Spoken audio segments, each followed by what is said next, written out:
Hey everybody, welcome back. It is Wednesday night, and typically I have been doing inventory on Wednesdays, just trying to get through basically everything that I have in my eBay store and make sure it's all where it's supposed to be, and everything that is here is listed, and everything that's listed is here, all that kind of stuff.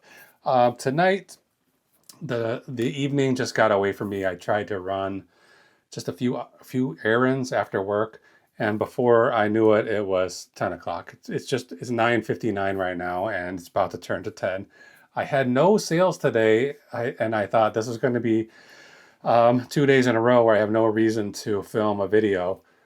Last night I had no sales. Yesterday, no sales. I started to get ready to go to bed, and then all of a sudden 3 sales came in. So it was too late to film and edit and do all that. So I just packed that stuff up off camera and got it shipped out this morning.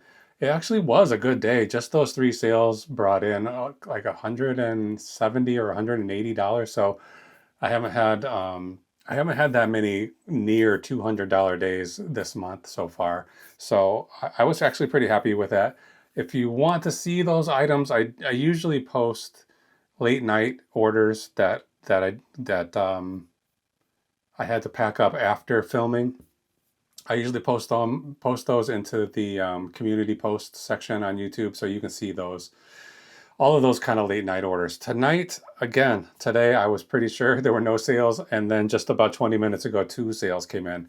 It's not going to add up to $180 last night, like last night did, but they are two pretty small items that were both of them I'm just going to put into bubble mailers, so it's not going to take much to pack. But um, I will film it tonight, even though it's going to be very uneventful.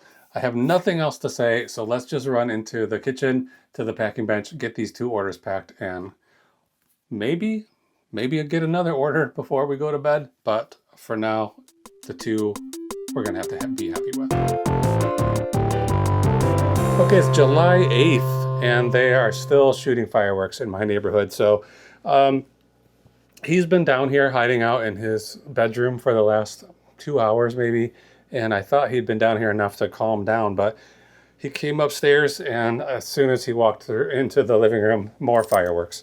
So I'm hanging out to him tonight. We're going to try to see if I can do this work one-handed.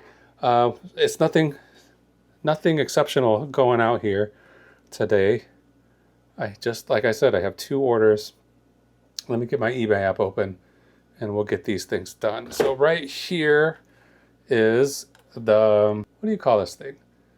The Clover Station hub. This is a station hub for a Clover point of sale system. I think this may have just gotten listed today or yesterday. A couple weekends ago, I was at a yard sale, and the guy who was running the sale was throwing this out, just putting it in the garbage. And I asked him, he threw away the whole system, the whole Clover system. And before I could get there, somebody else had taken the cash box, like the cash register drawer, which is probably one of the least useful parts of that whole thing. So, he said the screen was broken, and so he was just going to replace it and throw the entire system away. So I asked him, do you mind if I take it? He said, go right ahead. Like I said, somebody else had already taken the cash drawer. Oh, this is going to be hard with one hand. So I took all of that stuff, and the screen is cracked, so I have that listed for parts. If somebody wants to buy it, maybe they just need the stand or something that holds it up. I don't know. I'm gonna put you down right here. Oh, sorry, he doesn't like that noise either, I guess. So yeah, I got this and some other stuff, maybe 4 pieces. And this piece sold already. Like I said, I think it may have just got listed today, and then it was sold pretty much immediately for $29.99 plus $7.99 shipping. So pretty good for something that I pulled out of the trash. And there's, like I said earlier, there's like three or four more parts left of this. So this is 10 ounces Clover for $30. Maybe I should put this in a box, but I don't think it's really breakable. 11 by 8 by maybe 3, and I am just in a situation now where shipping stuff has gotten so expensive that I just have to be more economical. 6 months ago, I would have put this in a box for sure, but now I'm testing out new ways of doing things that should hopefully be more economical. This is going to FB and just in Michigan, not very far at all. And then the next and the last thing is this paperweight. It's called the Silver Swirl Paperweight by Saatchi. They sold this at Barnes & Noble, I think. They have these metal paperweights that have literary quotes on it. So this one is a quote from, I forgot who. Oh, Thoreau. Go confidently into the direction of your dreams. Live the life you always imagined. So that's a nice one. I got several of these at the my little lunch break thrift store. Actually, I was there today. I got maybe some decent stuff. I was there yesterday. I definitely got some decent stuff, but I just go there during my lunch break at work. But then after work, it feels like it's getting harder and harder to come up with a time to get things listed and photographed and all of that kind of stuff. Oh, you're gonna just relax right there? That's good. You're gonna chill out? Good boy. So hopefully I have a big pile upstairs of stuff that I picked up last weekend, and then I've been going to that thrift store. I go there every day pretty much, so every day that I work. So I have a pile of stuff that I picked up there this week, so I have to get that stuff listed sometime. All right, I'm gonna write weight on here, and this one's a little heavier. Is it? No, it's not. It's exactly the same. It's even lighter. It feels so much heavier. This is only 8 ounces. This is still going to be expensive with the new shipping rates the post office put into place. There's no way I can put, 2 pounds of stuff with this to raise the rates up. And I have been seeing reports of people who put 2.5 or 3 or 5 pounds on their lightweight packages getting charged. So I can't really recommend you do that. That you increase the weight on your packages in order to get a cheaper shipping rate, because it seems like you're getting charged for it anyway. It's possible some of those kind of overages, if you overestimate the weight, it might get through and maybe you save some money that way, but feels like it's probably not worth it. So I'm going to get labels on these 2 packages, and then I'll be right back, tell you exact profits on these 2 things, and then get them shipped out to my customers. So I'll be right back.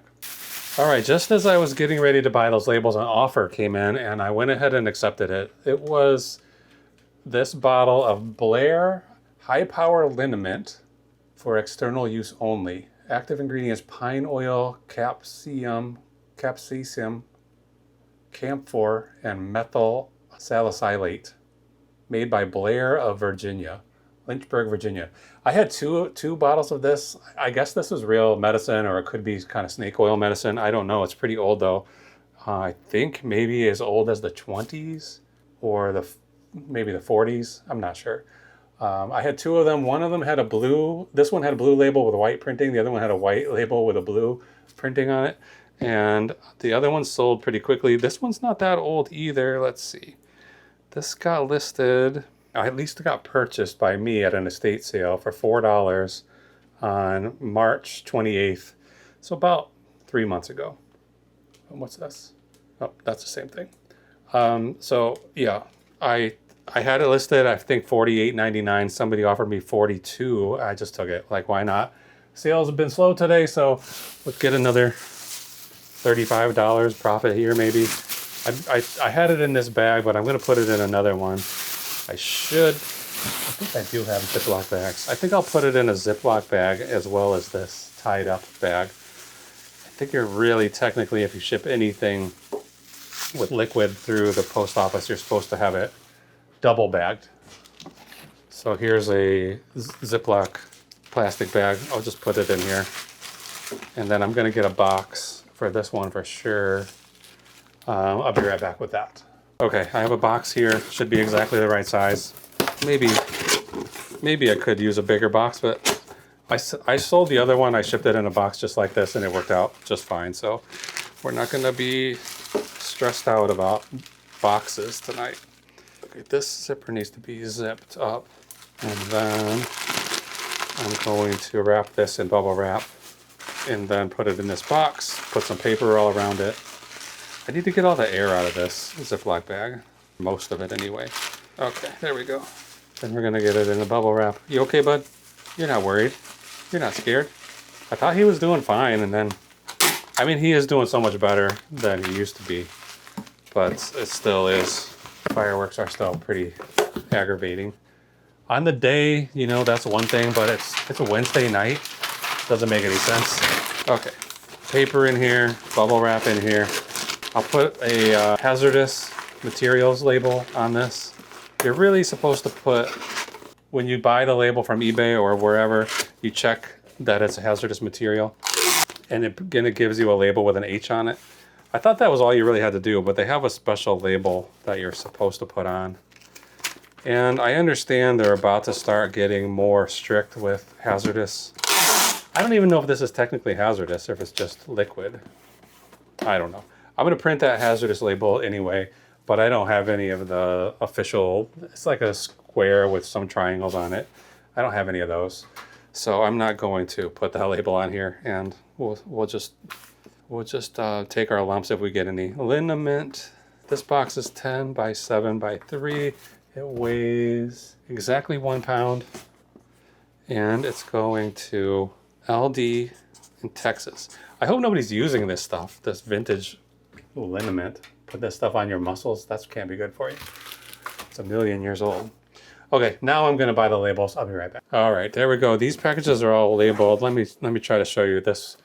This is the one that has the H on it for the hazardous materials. And then the normal ones just have a G for Ground Advantage. And then you're supposed to put that other label on there too.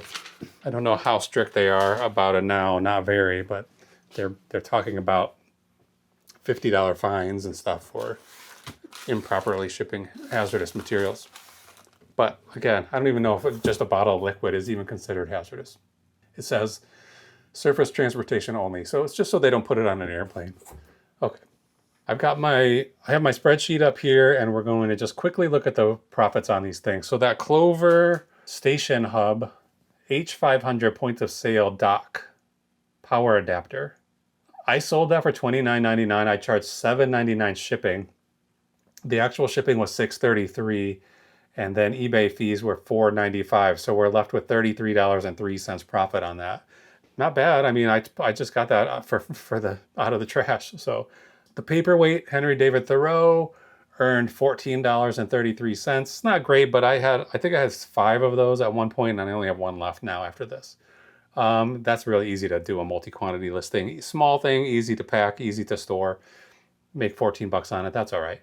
And then the Blair High Power Liniment 4-ounce bottle earned $31.67. The shipping on that was $8.74. I tried to check to see what would have happened if I had put 3 pounds on it instead of whatever it was, 1 pound, and it was like $12. So this must be a case where it is a rural address, and then these new Ground Advantage prices, 3 to 5 pound prices, don't take effect for those strange addresses, and there's no way to know that ahead of time. So basically, the post office has put us in a situation where we can't possibly know how much, or even guess how much the shipping is going to be on any package. So if you're doing calculated shipping, it's fine. You don't have to worry about it. But you are then dealing with, a buyer who might not want to pay an expensive shipping cost, or they might find somebody else who's offering shipping cheaper. So I've just recently started doing a lot more flat rate shipping and even free shipping, and now the post office has changed these rules, which make it impossible for me to do that. It's like they waited exactly until I started doing the procedure that would be most affected by the way they've changed the pricing. So this package, if it was going to a different address, this small package here that only weighs 1 pound would probably have cost $5 or $6 instead of $8.74. If it was if it was 3 pounds and it was going to the right address, it could have only been $5.50 or something like that. If you're somebody, if you're like I used to be and you're shipping 10, 12 packages every day, and each package could potentially be $3 or $4 cheaper, that's a considerable amount of money. So there's got to be a solution to this shipping conundrum. But anyway, that's it. I'll put these out on the porch for my postal carrier. She'll take them tomorrow, and they should be on the way to the customer as soon as possible. Right now, we're going to go upstairs and try to hope that there's no more fireworks, and he needs to get some food, and he probably needs to go outside. And he's just laying here like a little baby, little scared baby. Okay, that's it. Good night. Thanks for watching.